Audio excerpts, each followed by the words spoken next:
Hello everyone, welcome to my channel digital trader Telugu. So guys, ఇప్పటివరకు ఎవరైతే నా Telegram ఛానల్లో జాయిన్ కాలేదో కింద డిస్క్రిప్షన్లో అయితే లింక్ అయితే ఇచ్చాను. సో అక్కడ వెళ్ళైతే జాయిన్ అవ్వండి. సో ఇదైతే మన official Telegram channel, so digital trader Telugu CS. So మీరు ఆల్రెడీ ఫేక్ ఛానల్స్లో జాయిన్ అయితే మాత్రం అక్కడ లీవ్ అయ్యి సో మన ఛానల్లో ఈ అఫీషియల్ ఛానల్లో అయితే జాయిన్ అవ్వండి. ఇంకా మనం న్యూస్ గురించి కానీ వచ్చేసి ఇక్కడ మనం పార్లమెంట్ సెక్షన్ గురించి అయితే మనం 2 డేస్కి అయితే మాట్లాడుకుంటున్నాం. సో ఎందుకంటే ఇక్కడ బిల్ గురించి ఏమన్నా ఇక్కడ ప్రస్తావిస్తారు అనేసి అయితే చాలా వరకు అయితే క్వశ్చన్స్ అయితే రేజ్ అయినాయి. కానీ మనం ఎస్టర్డే మనం వీడియో కూడా చేసాం. సో బిల్ గురించి అయితే ఇక్కడ ఈసారి అయితే ఎలాంటి కన్ఫర్మేషన్ అయితే లేదు. సో ఆల్రెడీ మెన్షన్ కూడా చేయలేదు క్రిప్టో బిల్ గురించి. కానీ ఇక్కడ ఒక సెక్షన్ అనేది అయితే మనకు February 2 ఆఫ్టర్నూన్ అయితే ఇక్కడ పెట్టడం అయితే జరిగింది. సో ఆ సెక్షన్లో మీరు కూడా అటెండ్ అయ్యే ఛాన్స్ అయితే ఉంది. సో నేను ఇచ్చిన ఆ లింక్స్ ద్వారా అయితే వెళ్ళి అయితే అటెండ్ అవ్వడానికి చూడండి. సో ఏం మాట్లాడతారు, సో 1 అవర్ సెక్షన్ అయితే ఉంటుంది.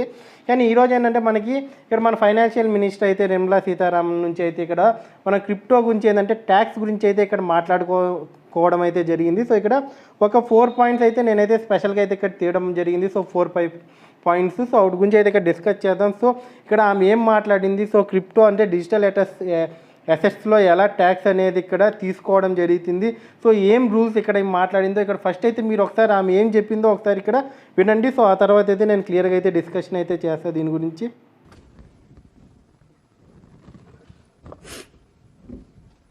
Scheme for taxation of virtual digital assets. There has been a phenomenal increase in transaction in virtual digital assets. The magnitude and frequency of these transactions have made it imperative to provide for a specific tax regime. Accordingly, for the taxation of virtual digital assets, I propose to provide that any income from transfer of any virtual digital asset shall be taxed at the rate of 30%. No deduction in respect of any expenditure or allowance shall be allowed while computing such income except cost of acquisition. Further, loss from transfer of virtual digital asset cannot be set off against any other income. Further, in order to capture the transaction details, I also propose to provide for TDS on payment made in relation to transfer of virtual digital asset at the rate of 1% of such consideration above a monetary threshold. Gift of virtual digital asset is also proposed to be taxed in the hands of the recipient.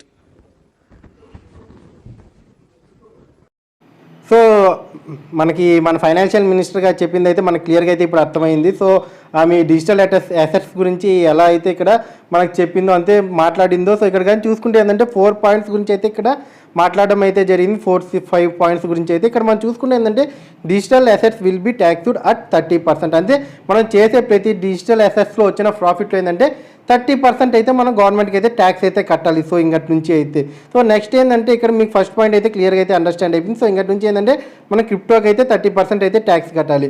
So non detection to be allowed except cost of ఎక్యువెన్సీ. So ఇక్కడ ఏంటంటే ఇప్పుడు ఈ second point ఏంటంటే ఇక్కడ మనం ఇప్పుడు అనుకోండి, సో మీరు 1 లక్ష రూపాయలు ఇన్వెస్ట్ చేశారనుకోండి క్రిప్టోలో. సో మీకు దాని నుంచి ఏంటంటే 20,000 ప్రాఫిట్ వచ్చింది అనుకోండి. సో ఇక్కడ మీరు ఓన్లీ ఏంటంటే మనం 1 లక్ష రూపాయలు కట్టాల్సిన పని, ఇన్వెస్ట్మెంట్ మనీకి మనం ఇక్కడ పే చేయాల్సిన పని లేదు. ఓన్లీ ఏంటంటే మీరు ఈ 20,000 మీకు ప్రాఫిట్ వచ్చింది కదా, సో ఆ 20,000 ప్రాఫిట్కి మాత్రమే ఇక్కడ ట్యాక్స్ కట్టాల్సిన అవసరం అయితే ఉంది. సో ఇదైతే మన సెకండ్ పాయింట్ అయితే ఇక్కడ వాళ్ళైతే చెప్పడం అయితే జరిగింది. సో ఇంకోటి ఏంటంటే మన థర్డ్ పాయింట్ కానీ చూసుకుంటే loss from sale of digital assets can be set off only against the gain from sale of virtual digital assets. So ఈ థర్డ్ పాయింట్ ఏంటంటే ఇప్పుడు ఏంటంటే చాలామంది ఏం చేస్తారంటే 1,000 లాస్ వచ్చింది అనుకోండి. నార్మల్ మనం ట్యాక్స్ కట్టాలంటే ఏంటంటే 1,000 లాస్ వచ్చిందంటే ఇక్కడ నాకు లాస్ వచ్చింది అనేది మీరు ట్యాక్స్ని కవర్ చేయొచ్చు. కానీ ఇక్కడ ఏంటంటే మీకు డిజిటల్ అసెట్లో లాస్ వచ్చింది అనుకోండి. సో ఇప్పుడు మీరు డిజిటల్ అసెట్స్తో పాటు బయట ఇంకొక బిజినెస్ ఏమైనా చేస్తున్నా, లేకపోతే ఏమైనా ప్రాపర్టీస్ ఇలా ఏమైనా మీరు సెల్లు బై చేస్తున్నా, అక్కడైనా మీకు లాస్ వచ్చినా సరే, లేకపోతే మీకు డిజిటల్ అసెట్స్లో అంతే క్రిప్టోలో అయినా లాస్ వచ్చినా సరే, దీన్ని మీరు ఏంటంటే డిజిటల్ అసెట్స్ని ఆ లాస్లో అయితే మీరు ఫిల్ చేయకూడదు. సో ఇక్కడైతే వీళ్ళు క్లియర్గా అయితే దీని గురించి చెప్పారు. ఓన్లీ ఏంటంటే డిజిటల్ అసెట్స్లో ఏ లాస్ వచ్చినా కానీ మీరు మిగతా ట్యాక్స్తో ఇక్కడ కంపేర్ అయితే చేయకూడదు. ఓన్లీ డిజిటల్ అసెట్సే మీరు బయట ఏమన్నా ఉన్నా దాంతో దీన్ని అయితే కంపేర్ అయితే చేయకూడదు. మీకు ఇక్కడ క్రిప్టోలో లాస్ వచ్చిందని, సో నేను ఇది ఇలా ఇక్కడ ఇన్వెస్ట్ చేస్తే నాకు లాస్ వచ్చిందని అయితే మీరు మాట్లాడకూడదు. సో నేరుగా ఏంటంటే మీరు కట్టాల్సిన ట్యాక్స్ అయితే మీరు కట్టాలి నార్మల్గా మీరు బయట ఏం చేస్తున్నా. సో ఇదైతే మీకు కరెక్ట్గా అయితే థర్డ్ పాయింట్ అయితే అర్థమైంది. ఇంకా మనం ఫోర్త్ పాయింట్ కానీ చూసుకుంటే ఏంటంటే gift to be taxed in the hand of a recipient. So ఇక్కడ ఈ పాయింట్ అయితే కొద్దిగా క్వశ్చన్ మార్క్ అయితే ఉంది. సో ఎందుకంటే మనం మామూలుగా చూసుకుంటే గిఫ్ట్ అయితే ఎవరికైతే మనం ఇస్తాం సో వాళ్ళే దానికి ఏంటంటే ట్యాక్సెస్ అయితే కట్టుకుంటారు. కానీ ఇక్కడ ఏంటంటే కొద్దిగా ఈ క్రిప్టోలో చూసుకుంటే ఏంటంటే కొద్దిగా డిఫరెంట్గా అయితే చెప్తున్నారు. ఏంటంటే ఎవరైనా తీసుకొని సో మీ ట్యాక్స్ అయితే మీరు కట్టాలి. మనం మామూలుగా ఏంటంటే ఫ్యామిలీస్లో ఏంటంటే మనం మనీ అనేది షేర్ చేసుకుంటాం, అంతే గిఫ్ట్ కింద ఇచ్చుకుంటాం, ప్రాఫిట్స్ కానీ మనీ కానీ దానికి ఏంటంటే ఇచ్చే వాళ్ళకైతే ట్యాక్స్ అయితే పడద్దు. సో ఎవరైతే తీసుకుంటారో సో దాన్ని వాళ్ళు ఎన్ని రోజులు పెట్టుకుంటారో సో దాన్ని బట్టి అయితే వాళ్ళకి ఖచ్చితంగా అయితే అక్కడ ట్యాక్స్ అనేది అయితే కట్టాల్సింది వస్తుంది. సో ఈ పరంగా చూసుకుంటే ఏంటంటే క్రిప్టోలో అయితే ఇక్కడ ఏంటంటే ఇంకా ఒక క్వశ్చన్ మార్క్ అయితే ఉంది. సో దీని గురించి ఇంకా గవర్నమెంట్ అయితే కరెక్ట్గా అయితే ఇక్కడ మాట్లాడాలి. సో దీని గురించి కూడా ఒక క్లారిటీ అనేది అయితే ఇవ్వాలి. సో ఇదైతే మనం ఫ్యూచర్లో చూడాలి. ఇంకా దీని గురించి ఎలాంటి రూల్స్ అయితే తీసుకొని వస్తారు. ఇంకా మనకు ఫైనల్ పాయింట్ కానీ చూసుకుంటే ఏంటంటే పేమెంట్ డిటిఎస్ రేట్ 1%. అంటే ఇక్కడ ఇదేంటంటే మనకి ఇక్కడ మనం క్రిప్టోలో ఏం చేసినా సరే, ఇప్పుడు మీరు ట్రాన్స్ఫర్ చేసినా లేకపోతే ఒక ఎక్స్చేంజ్ నుంచి ఇంకొక ఎక్స్చేంజ్కి లేకపోతే మీ ఎక్స్చేంజ్ నుంచి మీరు వ్యాలెట్లోకి తీసుకున్నా సో ఇక్కడ ఏంటంటే ఇక్కడ 1% ఏంటంటే టీడీఎస్ అనేది మీకు కట్ అయితే అవుతుంది. సో ఇక్కడ 1% అంటే మనకి చాలా ఎక్కువ అనుకోవచ్చు. కానీ గవర్నమెంట్ ఇప్పుడు తీసుకునే రూల్స్ ప్రకారం చూసుకుంటే ఫ్యూచర్లో అయితే క్రిప్టోకి అయితే ఇంకా మంచి స్టెప్స్ అయితే పడతాయని అయితే ఇక్కడ క్లియర్గా అయితే అండర్స్టాండ్ అవుతుంది. సో ఈ 1% అనేది కూడా ఏంటంటే దీంట్లో ఇంకా చాలా అంటే ఇది ఇంకా కన్క్లూజన్ అయితే దీనికి కూడా ఇవ్వలేదు. సో ఇక్కడ ఈ 2 పాయింట్స్ అయితే ఇంకా ఏంటంటే ఒక కన్క్లూజన్ సెట్లో అయితే ఉన్నాయి.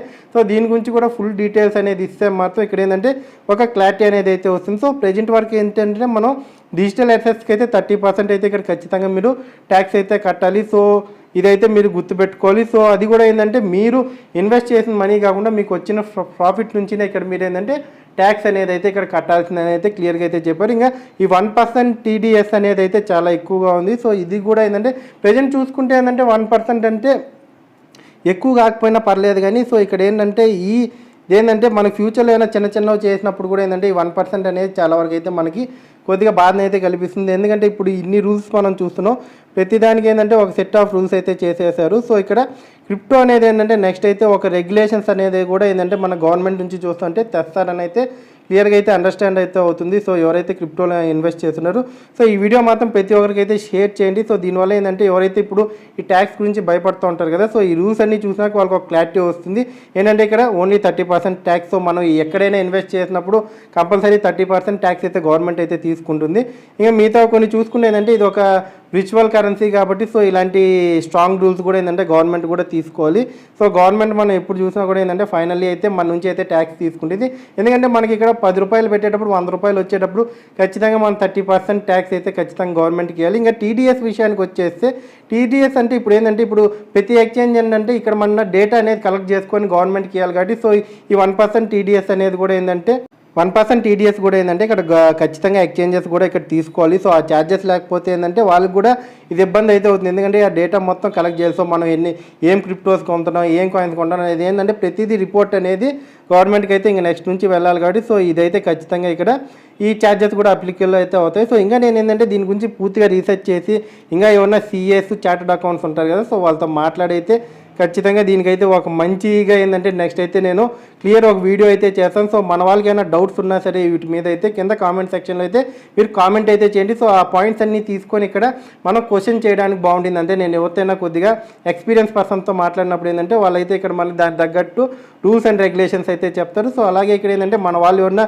సీఏ వాళ్ళు ఉన్నా కూడా సరే ఇక్కడ దీనికి తగ్గట్టు కొన్ని టిప్స్ అయితే కింద అయితే మీరు కామెంట్లో అయితే మెన్షన్ చేయండి. సో అలా ఇది మనందరికీ కొద్దిగా సపోర్టెడ్గా ఉంటుంది. సో హెల్ప్ చేసినట్టు అయితే ఉంటుంది. వీడియో కానీ నచ్చినట్టయితే లైక్ చేయండి, సబ్స్క్రైబ్ చేయండి. Thank you. జై హింద్.